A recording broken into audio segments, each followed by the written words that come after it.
지구를 완전히 붕괴시킬 수 있는 상상 속의 거대한 지진이 실제로 일어난다면 과연 어떤 일이 벌어질까요? 반대로 깃털 하나가 바닥에 떨어지는 것도 실제로는 작은 지진으로 측정될 수 있다는 사실을 아시나요? 우리가 일반적으로 알고 있는 지진의 규모는 사실 빙산의 일각에 불과합니다. 오늘은 상상할 수 없을 정도로 강력한 지진부터 일상생활에서 느끼지도 못하는 미세한 진동까지 지진 규모의 놀라운 세계를 함께 탐험해 보겠습니다. 먼저 우리가 흔히 사용하는 지진 규모에 대해 정확히 알아볼 필요가 있습니다. 과거에 사용되던 리히터 규모는 현재 모멘트 규모로 대체되었는데, 이는 지진이 방출하는 에너지의 총량을 더 정확하게 측정할 수 있기 때문이죠. 많은 사람들이 지진 규모를 1부터 10까지의 척도로 생각하고 계시겠지만 실제로는 상한선도 하한선도 존재하지 않는 열린 척도입니다. 우리가 뉴스에서 접하는 대부분의 지진은 규모 3에서 9 사이에 해당하는데, 이미 규모 9만 되어도 지구의 자전에 영향을 줄 정도로 강력합니다. 지진 규모의 특별한 점은 바로 로그 척도라는 것입니다. 규모 1이 증가할 때마다 방출되는 에너지는 약 3, 4, 2배씩 증가하게 되죠. 즉, 규모 6의 지진은 규모 5보다 32배 강력하고, 규모 7은 규모 5보다 무려 1000배나 더 강력한 에너지를 방출합니다. 이런 기하급수적 증가 때문에 규모가 조금만 커져도 그 파괴력은 상상을 초월하게 됩니다. 규모 1 차이가 나는 지진 사이에는 하늘과 땅 사이의 에너지 격차가 존재하는 것이죠. 그럼 실제로 기록된 역사상 가장 강력했던 지진들을 살펴볼까요? 1960년 칠레에서 발생한 규모 9.5의 발디비아 대지진은 인류 역사상 기록된 가장 강력한 지진이었습니다. 이 지진은 칠레 해안선을 따라 1000km에 달하는 단층이 움직이면서 발생했는데, 지구 전체를 최대 60cm까지 진동시켰습니다. 이 지진으로 인한 쓰나미는 태평양을 건너 일본과 필리핀, 심지어 뉴질랜드까지 도달했습니다. 파도가 지구 반대편까지 전해져서 피해를 입혔다는 것을 상상해보세요. 하지만 이것도 자연계에서 가능한 지진의 한계에는 훨씬 못 미치는 수준입니다. 21세기에 발생한 두 차례의 규모 9급 이상 대지진들은 모두 지구의 자전 속도를 변화시켜서 하루의 길이를 몇 마이크로초씩 단축시켰습니다. 2004년 인도네시아 수마트라 대지진과 2011년 일본 동북부 대지진이 바로 그 주인공들이죠. 이는 측정 가능한 변화였지만 우리가 일상적으로 느낄 수 있는 수준은 아니었습니다. 그런데 만약 지진의 규모가 더욱 커진다면 어떤 일이 벌어질까요? 규모 10의 지진이 발생하려면 약 32,000km 길이의 단층선이 필요합니다. 이는 지구 둘레의 4분의 3에 해당하는 거리죠. 지구의 적도 둘레가 약 4만 킬로미터니까 거의 지구를 한 바퀴 도는 수준의 거대한 균열이 동시에 움직여야 한다는 뜻입니다. 물론 이런 일이 실제로 일어날 가능성은 거의 없습니다. 규모 11에 도달하면 지구의 한쪽 끝에서 반대편까지 관통하는 단층이 필요하게 됩니다. 상상해보세요. 지구를 완전히 관통하는 균열이 생긴다는 것을 말이죠. 이 정도 되면 지구의 지각판들이 모두 동시에 움직이는 상황이 되어야 합니다. 하지만 이것도 시작에 불과합니다. 규모 12의 지진은 규모 9보다 약 32,000배나 더 강력한 에너지를 방출하게 됩니다. 이 정도의 에너지가 한 번에 방출되면 지구 표면의 모든 대륙과 해양이 재편될 것입니다. 규모 13에 이르면 지구의 대기권 일부가 우주로 날아갈 수도 있습니다. 지진파가 너무 강력해서 대기를 구성하는 기체 분자들까지 지구의 중력을 벗어날 만큼의 속도를 얻게 되는 것이죠. 이때부터는 더 이상 우리가 지금 아는 지구의 모습을 유지하기 어려워집니다. 규모 14의 지진이 발생한다면 지구의 맨틀층 일부가 지표면으로 분출되면서 전 지구적인 화산 활동이 동시다발적으로 일어날 것입니다. 상상해보세요. 지구 전체가 하나의 거대한 활화산이 되어버리는 상황을 말이죠. 규모 15의 지진은 규모 11보다 무려 100만 배나 더 강력한 에너지를 방출하게 됩니다. 이 정도의 에너지가 방출되면 지구상의 모든 바다와 강, 호수의 물이 순식간에 증발해버릴 것입니다. 지구 표면 온도가 수천 도까지 올라가면서 모든 생명체가 즉시 소멸하게 되죠. 더 놀라운 것은 이 정도 규모의 지진이 발생한다면 쓰나미를 걱정할 필요가 없다는 점입니다. 물이 모두 증발해버렸으니 파도가 일어날 수도 없겠죠. 대신 지구 전체가 용암 바다로 변해버릴 것입니다. 규모 16에서는 지구의 대기권이 완전히 사라지고 지표면의 모든 암석들이 플라즈마 상태로 변할 것입니다. 이때의 지구는 더 이상 고체 행성이 아니라 뜨거운 기체 덩어리에 가까운 모습이 될 것이죠. 규모 17의 지진이 방출하는 에너지는 지구 내핵의 철과 니켈까지도 완전히 기화시킬 수 있을 정도입니다. 지구의 핵심 부분까지 모두 기체 상태로 변해버리면서 행성으로서의 구조를 완전히 잃어버리게 되는 것이죠. 그런데 아직 끝이 아닙니다. 규모 18의 지진이 방출하는 에너지는 약 10의 32제곱줄에 해당하는데 이는 지구의 중력 결합 에너지와 거의 같은 수준입니다. 쉽게 말해서 지구를 완전히 산산조각 내는 데 필요한 에너지와 비슷하다는 뜻이죠. 중력 결합 에너지란 지구의 모든 물질들을 서로 끌어당기고 있는 중력을 완전히 극복하는 데 필요한 에너지를 의미합니다. 규모 18의 지진은 바로 이 중력의 속박을 끊어버릴 수 있을 만큼 강력한 것이죠. 스타워즈의 데스스타가 알데란 행성을 파괴할 때 사용한 에너지가 바로 이 정도 규모의 지진과 비슷한 수준이었을 것입니다. 행성 전체가 순식간에 우주 공간으로 흩어져 버리는 장면을 기억하시나요? 그것이 바로 규모 18 지진의 위력입니다. 이론적으로는 더 강력한 지진에 대해서도 이야기할 수 있지만 실제로는 지구가 이미 우주 공간에 흩어져 있는 뜨거운 잔해구름이 되어 있을 것이기 때문에 의미가 없겠죠. 지구가 사라진 상황에서는 더 이상 지구의 지진을 논할 수 없으니까요. 하지만 우주에는 지구보다 훨씬 큰 천체들이 존재합니다. 중력 결합 에너지가 지구보다 훨씬 큰 태양의 경우에는 최대 규모 24까지의 지진이 가능할 것입니다. 태양은 지구보다 33만 배나 무겁기 때문에 그만큼 더 큰 에너지가 필요하죠. 규모 24의 지진이 방출하는 에너지를 이해하기 위해 다음과 같은 비유를 들어보겠습니다. 목성만한 크기의 거대한 수소폭탄을 만들어서 한 번에 폭발시킨다면 그와 비슷한 에너지가 방출될 것입니다. 목성은 지구보다 1300배나 더 큰 행성이니까 상상하기조차 어려운 규모의 에너지죠.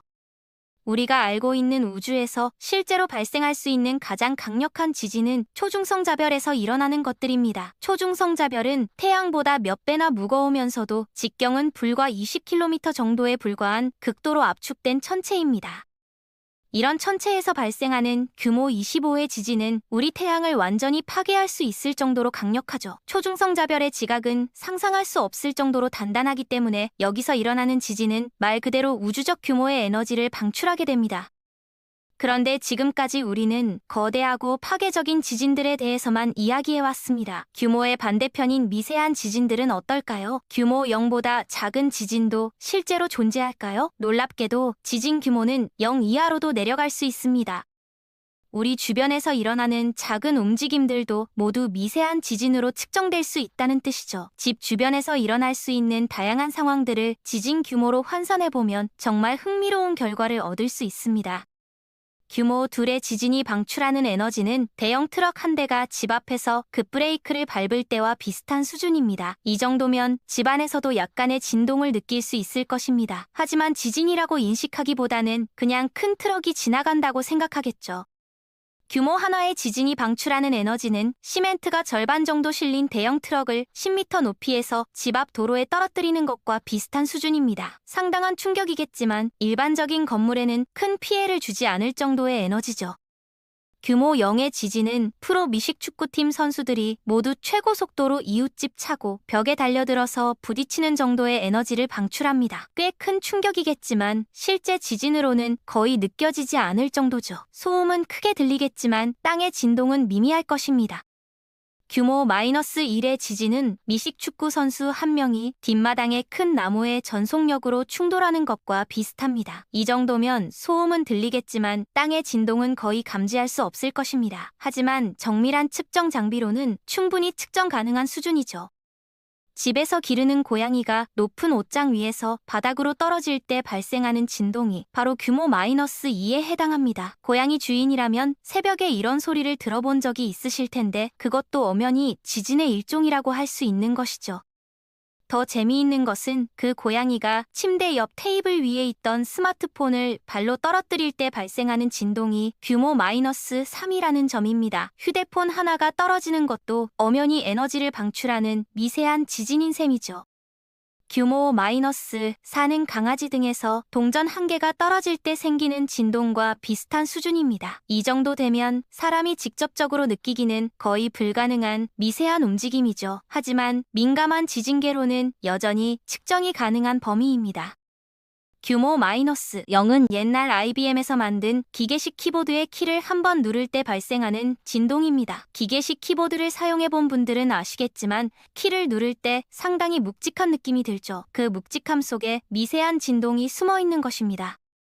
현대의 얇은 노트북 키보드나 터치식 키보드의 키를 누르는 것은 규모 마이너스 6에 해당합니다. 훨씬 가볍고 부드러운 터치감 때문에 발생하는 진동도 그만큼 작아지는 것이죠. 하지만 여전히 측정 가능한 에너지를 방출하고 있습니다. 규모 마이너스 7은 깃털 한 장이 공기를 가르며 바닥에 살짝 닿을 때의 진동입니다. 이 정도면 어떤 정밀한 측정 장비 없이는 절대 감지할 수 없는 수준이겠죠. 하지만 물리학적으로는 분명히 에너지 전달이 일어나는 현상입니다. 새의 깃털이 바람에 날려서 창문에 부딪힐 때도 비슷한 수준의 미세한 진동이 발생합니다. 우리가 전혀 느끼지 못하는 사이에 이런 작은 지진들이 끊임없이 우리 주변에서 일어나고 있는 것이죠. 더욱 놀라운 것은 규모 마이너스 8로 내려가면 고운 모래알 하나가 떨어지는 것과 같은 진동이 됩니다. 해변에서 모래시계를 뒤집어서 모래알들이 아래쪽 유리병 바닥에 쌓일 때 생기는 미세한 충격들이 바로 이 정도 규모의 지진들인 셈이죠. 모래시계 속에서는 수많은 규모 마이너스 8 지진들이 연속적으로 발생하고 있다고 할 수 있습니다. 모래알 하나하나가 바닥에 닿을 때마다 미세한 에너지가 방출되고 있는 것이죠. 정말 신기한 관점이라고 생각하지 않으세요? 규모 마이너스 10에서는 먼지 한 톨이 책상 위에 조용히 내려앉는 정도의 진동이 됩니다. 햇빛 사이로 떠다니는 먼지들을 보신 적이 있으시죠? 그 먼지들이 어딘가에 착륙할 때마다 극미세한 지진이 발생하고 있는 것입니다.